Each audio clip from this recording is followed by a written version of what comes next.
Welcome to our channel. Today we how to automate sales follow-ups with Groove, full guide step by step clearly. To get started with automating sales follow-ups using Groove, first, log into your Groove account. Once logged in, navigate to the dashboard. In the dashboard, locate the Automations tab on the left-hand menu. Click on the Automations tab to access the automation settings. Next, select the option to create a new automation. You will be prompted to choose a trigger for your automation. Triggers can include actions such as new lead added or deal stage changed. Select the trigger that best suits your follow-up process. After choosing a trigger, you will need to add conditions for when the follow-up should occur.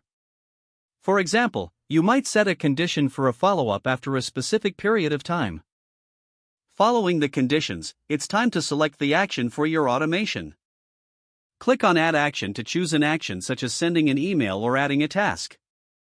If you opt for email, you can either create a new email or choose from pre-made templates.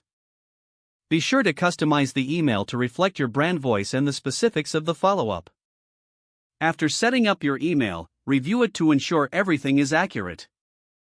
Next, set the timing for when this follow-up should happen. You can schedule the follow-up immediately or set a specific date and time. Once your timing is set, click on Save. Now, you should see your new automation listed in the automation dashboard. To ensure everything is working correctly, run a test. Check to see that the trigger activates your actions as planned. If everything functions smoothly, your automation is successfully set up. You can monitor and adjust your automation at any time from the dashboard.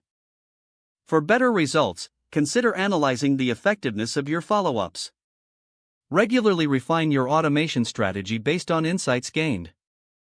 This will help streamline your sales process and improve customer engagement.